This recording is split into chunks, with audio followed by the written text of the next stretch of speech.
vous qui allez peut-être commencer une vie de couple, vous allez construire. Vous qui prévoyez de loin de vivre avec dans les liens du mariage avec une femme si vous êtes un homme ou avec un homme si vous êtes une femme, hein. Aujourd'hui il faut préciser quand même, euh, vous allez faire une construction. Hein. Vous allez faire une construction. Et si nous ne concevons pas le fait d'une construction, beaucoup pensent que le mariage, c'est comme un abri qu'on a trouvé. Hein. Le mariage, c'est enfin, j'entre dans la tranquillité où je pourrai avoir tout ce que je veux. C'est entièrement faux. Le mariage, c'est une construction qui demande des efforts mutuels. Donc, rien dans la Bible ce soir va me permettre de dire j'ai raison ou j'ai tort. Mais au contraire, ce que nous allons voir va nous permettre à tous de progresser et d'avancer. Ce que j'aimerais dire premièrement, c'est que la relation de couple est la plus belle des relations. La plus belle. Après la relation spirituelle, bien sûr, entre nous et Dieu, la relation la plus belle entre deux humains, c'est la relation du couple. On peut parler de relations d'amitié, on peut parler de toutes sortes de relations autres qui peuvent être bonnes, mais il n'y a rien qui soit plus beau que le couple. Rien. C'est la relation que Dieu a créée premièrement entre deux êtres humains. La première relation que Dieu crée, c'est le mariage, c'est le couple. Et c'est la première relation humaine à laquelle le diable a touché. C'est la première relation humaine que le diable a voulu briser. Si vous voulez, quand Dieu crée le monde, et nous le verrons tout à l'heure, il fait tout reposer, nous le démontrerons, il fait tout reposer sur le principe du mariage. Et quand le diable brise le mariage, il brise le principe fondateur de Dieu. C'est pour cela que, quand on parle ce soir du couple, frères et sœurs, chers amis, nous devons y accorder vraiment toute notre importance. Toute. Non pas à soi dans le couple, mais au couple. Non pas à soi-même dans la relation, mais à la relation premièrement. Et je crois que si nous réussissons à définir bibliquement pour soi-même cette relation, alors nous saurons quel rôle nous devons y jouer. En introduction, j'aimerais lire un texte que nous connaissons tous, texte que vous avez dû entendre dès le départ parce que nous le citons en général dès le départ, le jour du mariage. Ce texte se trouve dans l'épître de Paul aux Éphésiens, chapitre 5, à partir du verset 22.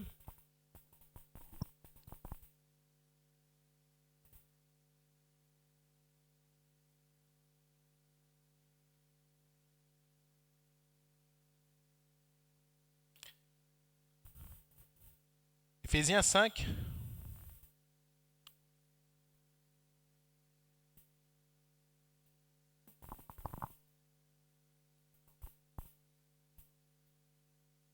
Verset 22.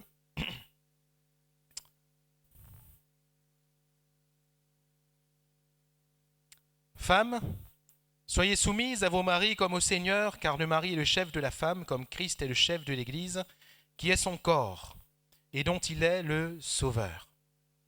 Or, de même que l'Église est soumise à Christ, les femmes aussi doivent l'être à leur mari en toutes choses. Marie, aimez vos femmes, comme Christ a aimé l'Église et s'est livré lui-même pour elle, afin de la sanctifier par la parole, après l'avoir purifiée par le baptême d'eau, afin de faire paraître devant lui cette Église glorieuse, sans tache, ni ride, ni rien de semblable, mais sainte et irrépréhensible. C'est ainsi que les maris doivent aimer leurs femmes comme leur propre corps. Celui qui aime sa femme s'aime lui-même. Car jamais personne n'a haï sa propre chair, mais il la nourrit et en prend soin, comme Christ le fait pour l'Église, parce que nous sommes membres de son corps. C'est pourquoi l'homme quittera son père et sa mère et s'attachera à sa femme, et les deux deviendront une seule chair. Ce mystère est grand. Je dis cela par rapport à Christ et à l'Église. Du reste, que chacun de vous aime sa femme comme lui-même, et que la femme respecte son mari. Amen. Gloire à Dieu. Il n'y a pas très longtemps de cela, un homme eh bien, que j'avais l'habitude de croiser. Un jour, en le saluant, il me demande, eh bien, amicalement, donc comment ça va, comment va la femme et les enfants. Et après, il me dit, mais vous faites quoi dans la vie? Je lui ai dit, ben, je suis pasteur. Et il m'a dit, ah bon, pasteur quoi? Et je lui ai expliqué les assemblées de Dieu, la mission. Il m'a dit, ah, je connais. Et puis son visage a changé. Et il m'a dit, mais pasteur, vous savez, j'ai vécu un drame récemment. Je sors eh bien, tout juste d'une maladie, d'un cancer. Et il m'a montré un peu ici donc toute la cicatrice suite à l'opération qu'il a subie. Et il m'a dit, vous savez pourquoi cette maladie? Je lui ai dit non. Il m'a dit, à l'âge de 60 ans, je ne me souviens plus si c'est 60 ou 65 ans. 60 ou 65 ans, ma femme m'a quitté. 60-65 ans. Après toutes ces années de vie commune, à 60-65 ans, ma femme m'a quitté. Elle est partie vivre en métropole, je n'ai plus de nouvelles d'elle. Du jour au lendemain, elle est partie. Je n'ai plus eu de contact avec mes enfants, qui étaient pourtant grands. Et la vie de cet homme a été brisée. Brisée. Vous savez, quand nous sommes dans le cadre du mariage, dans l'épreuve, dans le feu, on pense souvent à la porte de sortie, en se disant ben, peut-être ce serait la meilleure solution. On n'imagine même pas ce que ça peut représenter. Même pas. Nous n'imaginons même pas. Le Seigneur, en regardant l'homme, il a dit, il n'est pas bon que l'homme soit seul. Il n'est pas bon. C'est pour cela qu'on doit, et comme je le disais au départ, bien plus penser à la construction qu'à autre chose.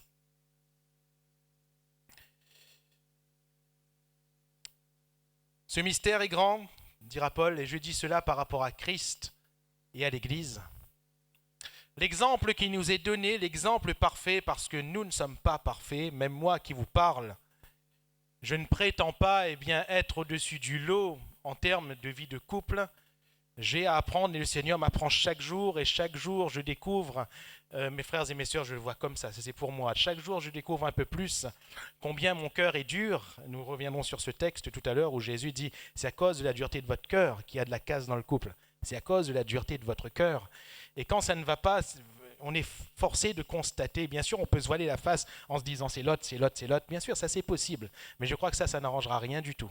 Mais je crois que la réalité nous amène toujours à se considérer soi et nos faiblesses, la dureté de notre cœur. Je ne prétends pas donc ce soir donner des conseils plus qu'un autre. Je crois qu'il y a des anciens au milieu de nous qui sont beaucoup plus sages que moi et qui méritent 100 fois, 1000 fois plus que moi de prendre ce micro et de pouvoir s'adresser à tous.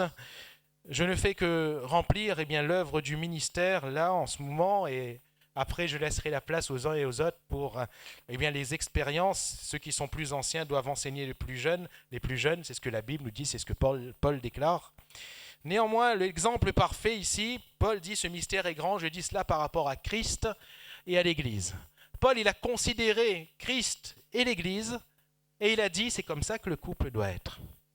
Il a considéré l'amour, l'intimité, la passion, la force, l'abnégation qui résidait dans le cœur de Jésus, qui réside dans le cœur de Jésus pour l'Église, en se disant c'est comme cela que le couple doit être. Et il va écrire donc ce conseil aux Éphésiens concernant la relation entre la femme et le mari, en leur disant, regardez, c'est comme ça que ça doit être. Je ne sais pas si Paul, dans son esprit, il a écrit une lettre, il avait écrit plusieurs lettres. Il a écrit une lettre avec dedans quelques conseils pour les chrétiens, pour les couples, pour l'Église. Toujours est-il, il a plu à Dieu, de faire que cette lettre, avec les lettres qui nous sont rapportées dans le canon biblique, de faire que cette lettre soit reconnue comme inspirée de Dieu. Ce texte que nous avons lu est inspiré de Dieu.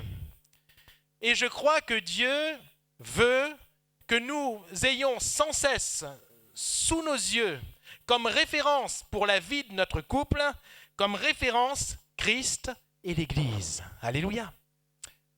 Christ et l'Église.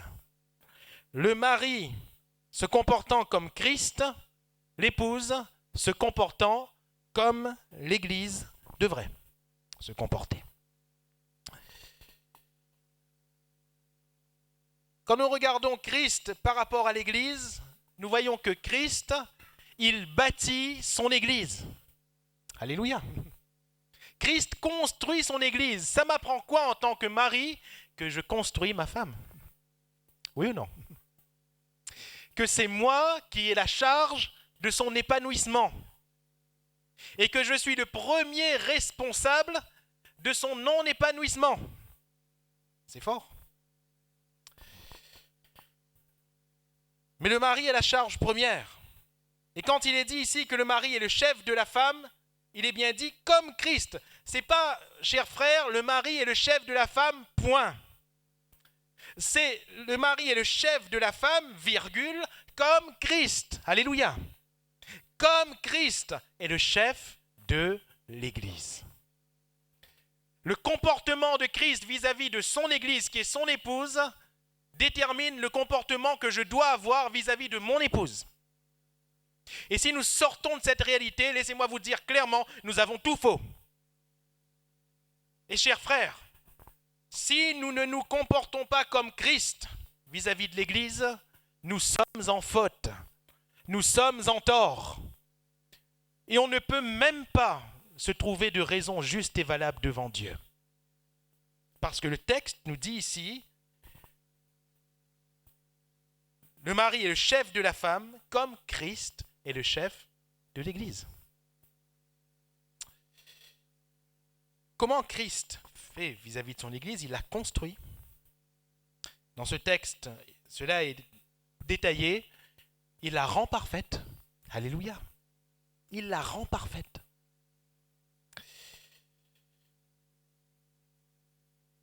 Il patiente à son égard, ne voulant qu'aucun périsse, mais que tous parviennent à la connaissance de la vérité. Christ aime l'Église d'un amour parfait, de l'amour de Dieu. Il est question de agapé, l'amour de Dieu. Et cher mari, de quel amour dois-tu aimer ta femme? Premièrement, de l'amour de Dieu. Trop souvent, nous partitionnons trop vite l'amour dans notre cœur, en disant que l'amour de Dieu, c'est pour les choses de Dieu. Mais ma femme, je l'aime, eh bien, de l'amour, séduction. Hein? De l'amour, eh bien, entre un homme et une femme. C'est une erreur. Mes frères et mes sœurs, je les aime d'un amour amical. C'est une erreur. Si, eh bien, nous devons faire comme Christ. Christ aime l'Église de l'amour de Dieu. Donc, je dois aimer ma femme de l'amour de Dieu. Alléluia. De l'amour de Dieu.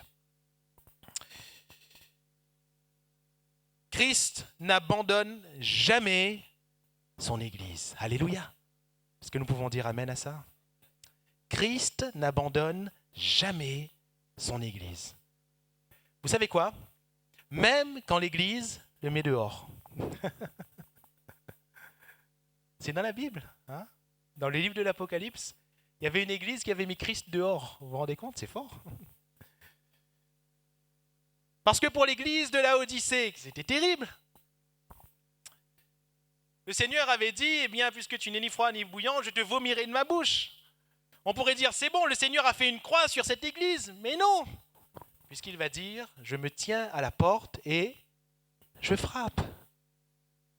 Je me tiens à la porte et je frappe. On pourrait dire, mais Seigneur, ça sert à quoi? Puisque cette église n'est ni froide ni bouillante, puisque cette église devient presque antichrist. Ça sert à quoi? N'insiste plus, Seigneur. Passe à une autre. N'insiste plus. Ça sert à quoi? Mais Jésus aime tellement l'église. Tellement qu'il reste là. Vous avez vu, il ne force pas la porte. Il ne force pas la porte. C'est un peu comme l'apôtre Paul. Des églises qu'il avait ouvertes lui refusaient l'entrée à un moment donné. C'est terrible. Mais il n'a forcé aucune porte. Aucune. De la même manière, frère, mari, ou toi qui te destines à être mari, jeune homme qui m'entend, retiens bien une chose, la référence, c'est l'amour de Christ pour l'Église. Et dans son amour, Christ meurt pour l'Église. Christ se subit tout pour l'Église. Il est prêt à porter toutes les peines, toutes les injures, tous les châtiments, mais il ne l'abandonne pas. Alléluia. Il ne l'abandonne pas. Nous aurions donc tort, mes chers frères, d'abandonner nous-mêmes. Peut-être que certains, en m'entendant, vont dire, mais le frère cause pour moi parce qu'il connaît ma situation. Frère, je vais vous dire une chose. Peut-être que ça va nous humilier, peut-être que ça va nous obliger à prier. Mais la situation dans laquelle tu crois être le seul, il y a des dizaines au milieu de nous. Dizaines.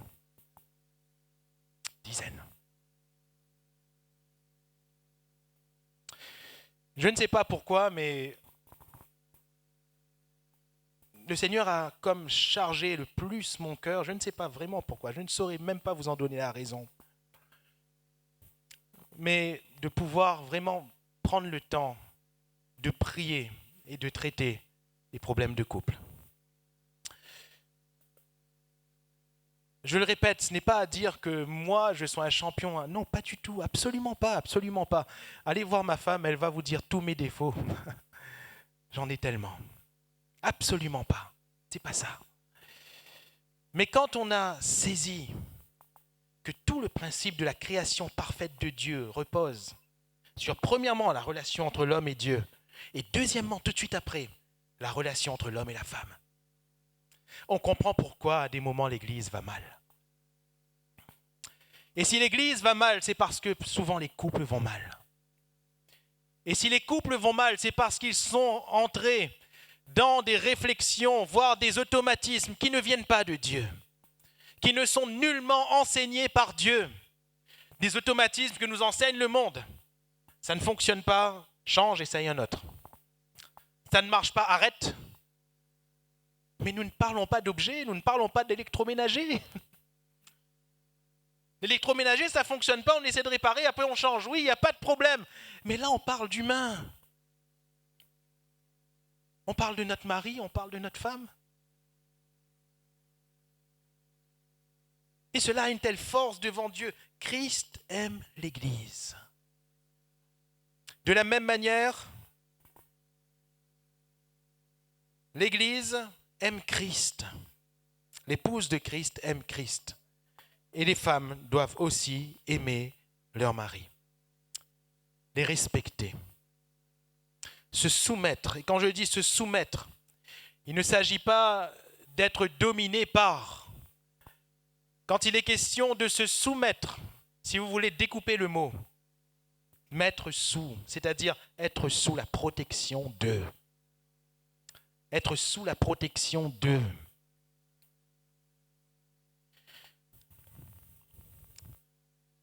Nous allons lire quelques passages des Écritures ensemble.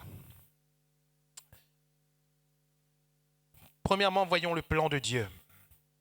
Genèse chapitre 1er, verset 26, nous dit ceci.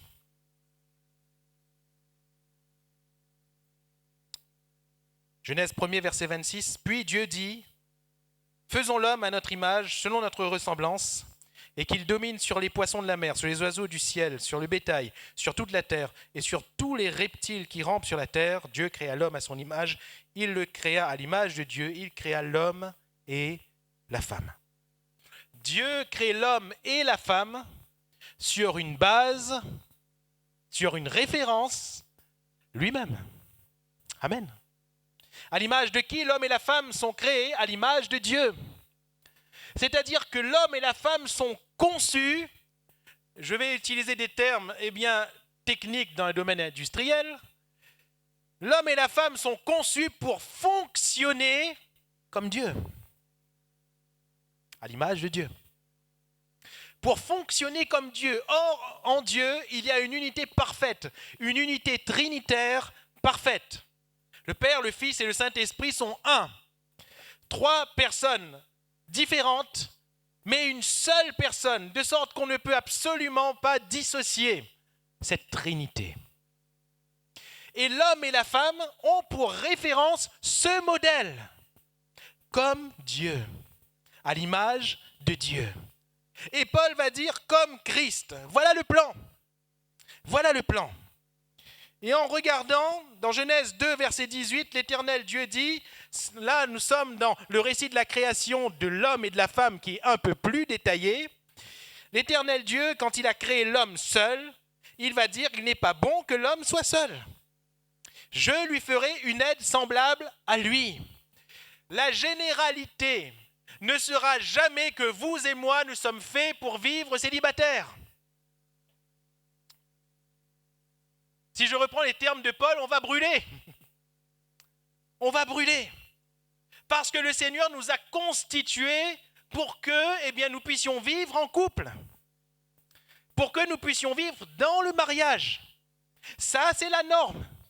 Paul, quand il parle de son célibat, il parle d'un don venu de Dieu, d'une exception. Il y a des exceptions. La religion a malheureusement transformé cela en disant quand on sert Dieu, il faut ne pas se marier. On voit les dérives, oui ou non? Parce que la réalité, c'est que nous ne sommes pas constitués comme ça. Il n'est pas bon que l'homme soit seul. Donc essayez de fuir cela. Quand vous êtes dans le cadre du mariage, essayez de redevenir célibataire, vous voyez vous-même que c'est compliqué. C'est compliqué. Même si dans le mariage qu'on a connu, on a souffert, c'est peut-être vrai, une souffrance qui a peut-être conduit à malheureusement un divorce, c'est peut-être vrai, mais la norme reste, il n'est pas bon que l'homme soit seul.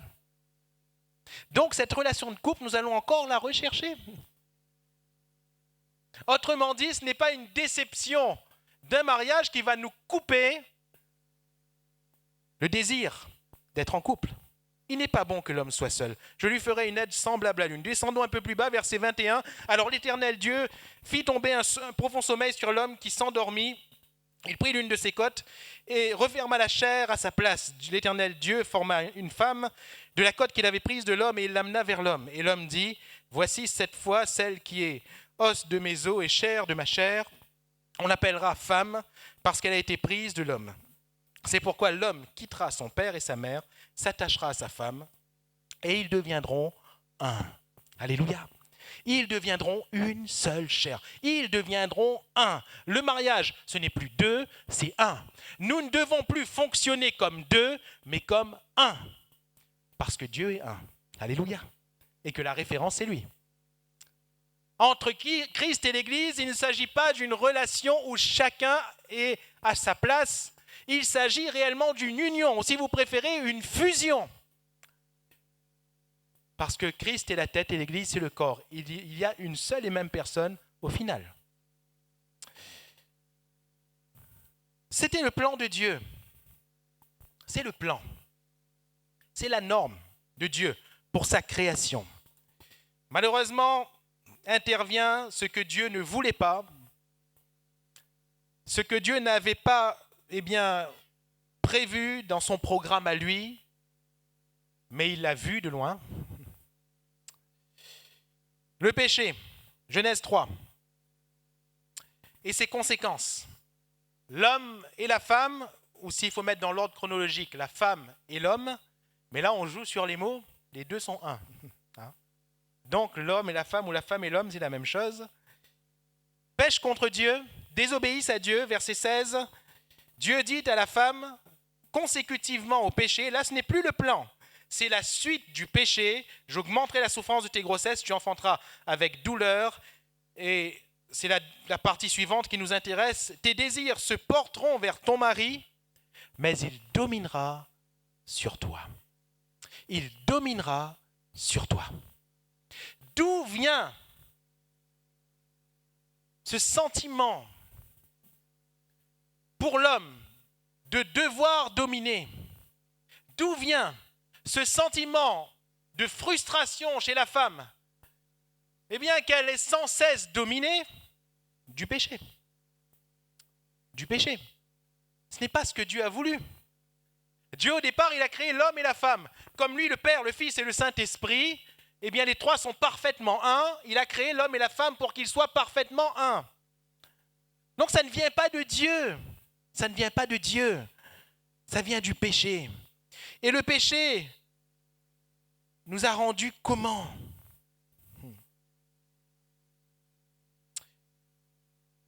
Matthieu chapitre 19.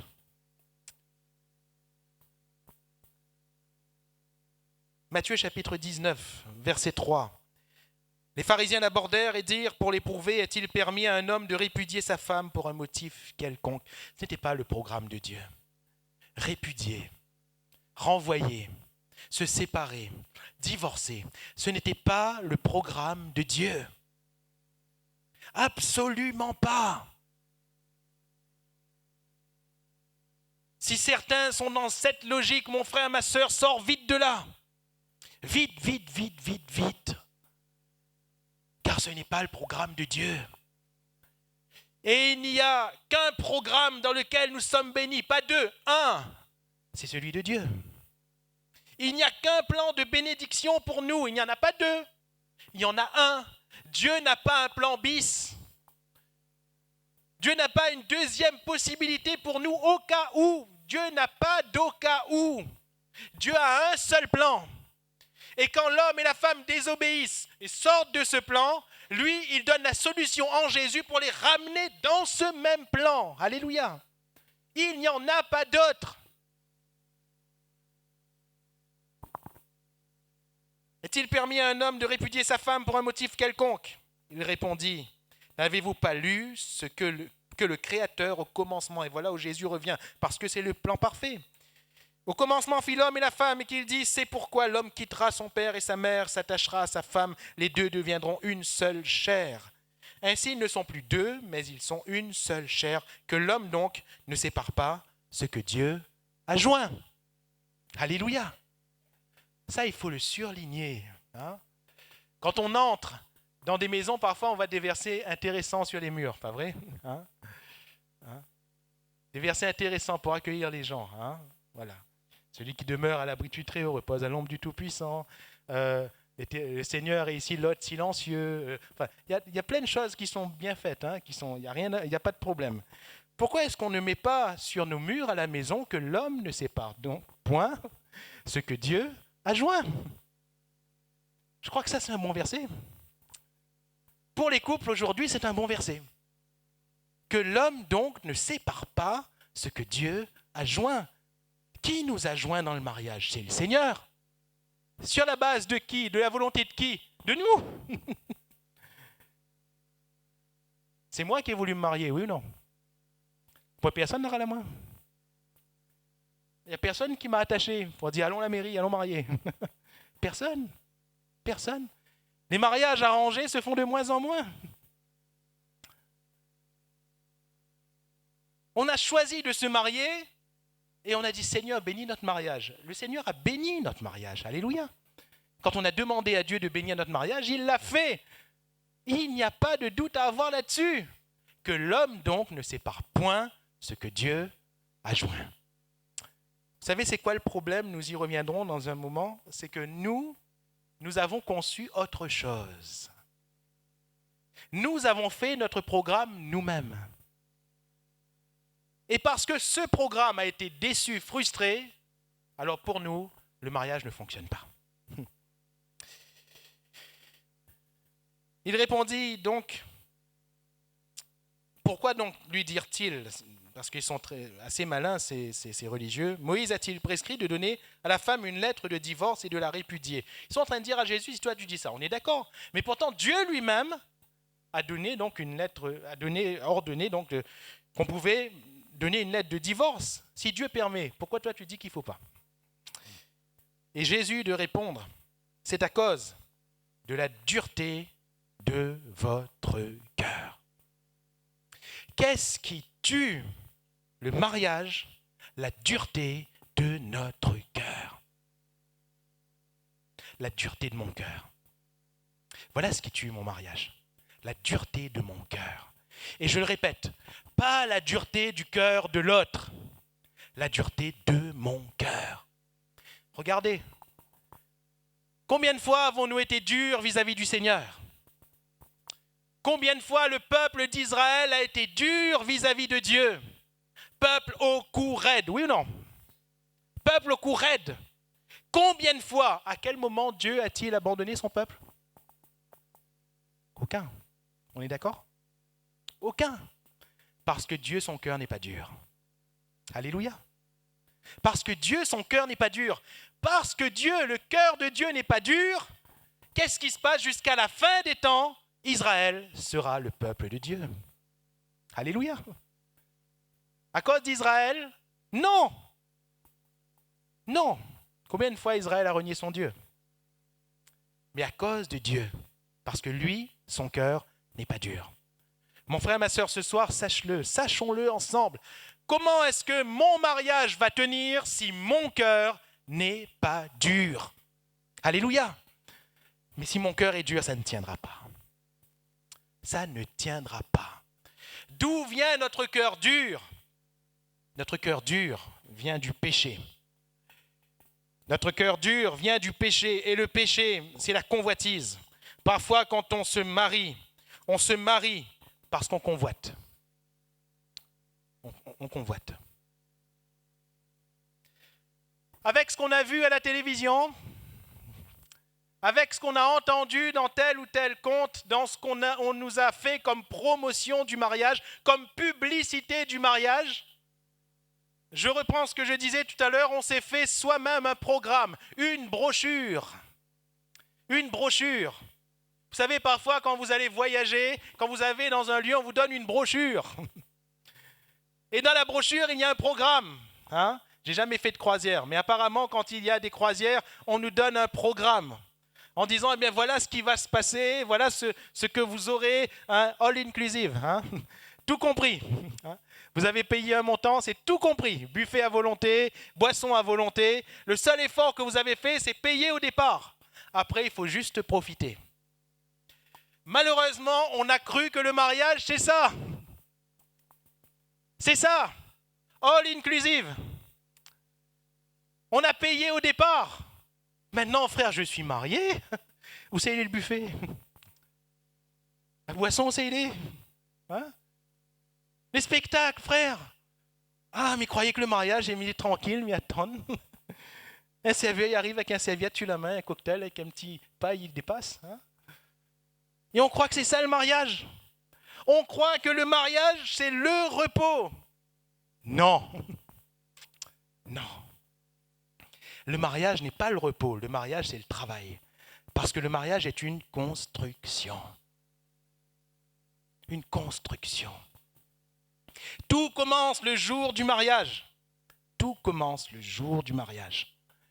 Et on s'apprête à construire. Jeune homme, jeune fille, vous qui allez vous marier, il faut s'armer de la pensée, de travailler, de construire. Parce que notre seul repos dans le mariage, c'est le Seigneur. Et si le Seigneur, c'est le troisième fil de l'assemblage que l'on forme, alors notre mariage est heureux. Alléluia.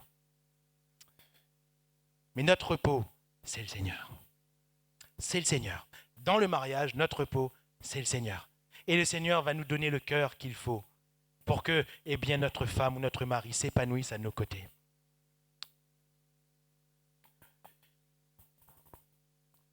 On se fait un programme. Et on se dit, ben moi, mon mari, il sera comme ceci, comme cela, comme ceci, comme cela. Quand on commence, eh bien, le mariage, les premiers pas, on voit que c'est pas trop comme ça au début. Et on se dit, pourtant, avant de se marier, pourtant, ça semblait être bien parti. Chers amis, avant le mariage, c'est un monde. Après le mariage, c'est un autre. C'est un autre. C'est un autre. On croit connaître, mais finalement, on ne connaît pas du tout. On a apprécié quelques mini-facettes de la personne. Mais quand on entre dans le lien du mariage, on vit 24 heures sur 24. On ne peut plus louper une seule facette. Comprenez une chose, on n'est pas marié, on est fiancé. Allez, ce soir, je vais sortir avec ma fiancée. Là, je vais passer bien du temps devant le miroir. Je vais bien m'habiller. Je vais prendre la monnaie qu'il faut. Et puis, je prends ma voiture que j'ai bien lavée, bien nettoyée. Et puis, je vais prendre ma fiancée chez elle, bip bip. Allez, on sort. Et on sort. Et on va aller, je ne sais pas, manger une glace, manger à un restaurant. Et après, le soir, je raccompagne. Allez, au revoir, bisous. Et n'oublie pas, je t'aime.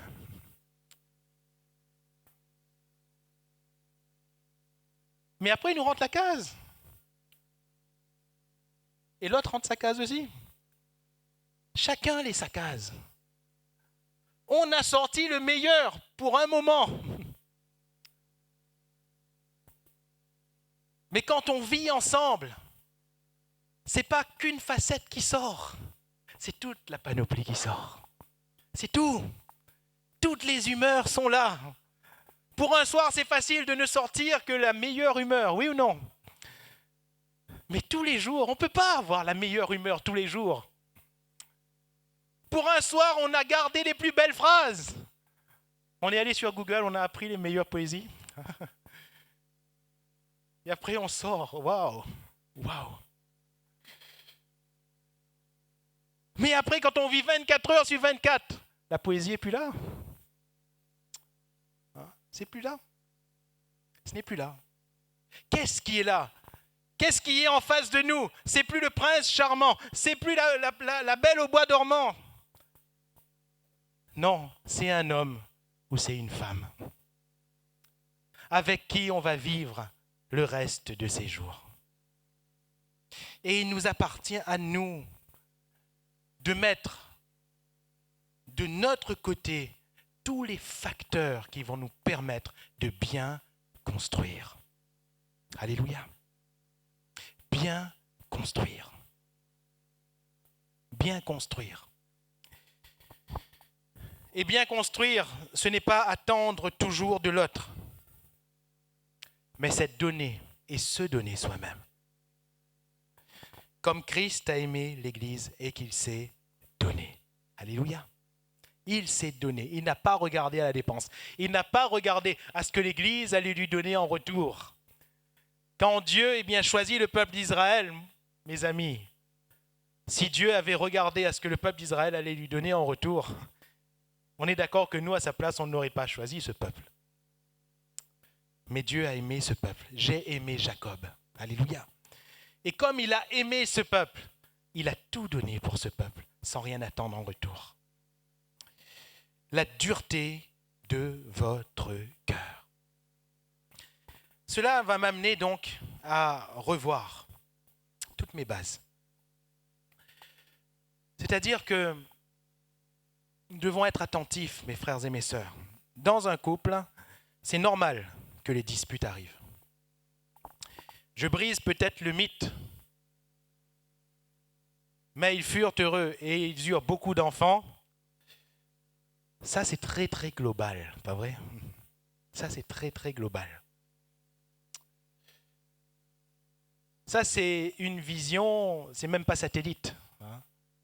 C'est une vision du globe terrestre. Mais quand on se rapproche et quand on regarde de plus près, on commence à voir la terre, la mer, et on commence à voir quelques déchets quand même.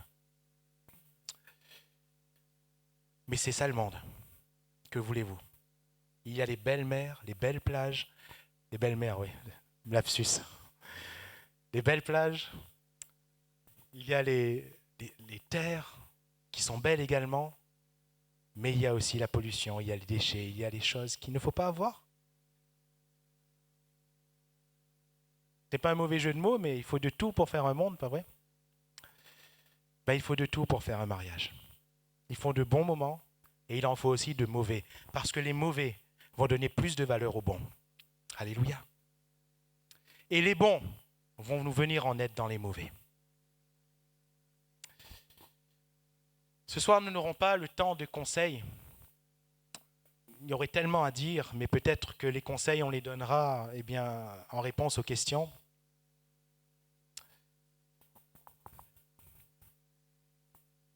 Mais mes frères et mes sœurs, obliger son mari ou sa femme à désobéir à la parole de Dieu, c'est un double péché.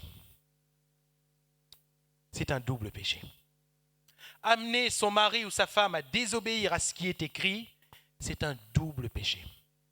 Quand on pêche, on désobéit soi-même. Mais quand on fait désobéir quelqu'un d'autre, on pêche doublement. Doublement. Jésus va reprendre ces pharisiens hypocrites et il va leur dire, vous n'entrez pas vous-même dans le royaume de Dieu et vous empêchez les autres d'entrer. L'un doit tirer l'autre vers le haut et non pas vers le bas. Le texte nous dit deux valent mieux qu'un, car si l'un tombe, l'autre peut le relever. Oui ou non? Si l'un a froid, l'autre peut le réchauffer. L'autre peut le réchauffer. Puisqu'on s'aime, regardez ce que Jésus fait de l'Église. Il l'élève, il l'honore, il la respecte. Et bien de la même manière, nous devons nous aimer et nous devons nous respecter. Alléluia. Du reste, que le mariage soit honoré de tous et le lit conjugal exempt de toute souillure. Amen. Gloire à Dieu.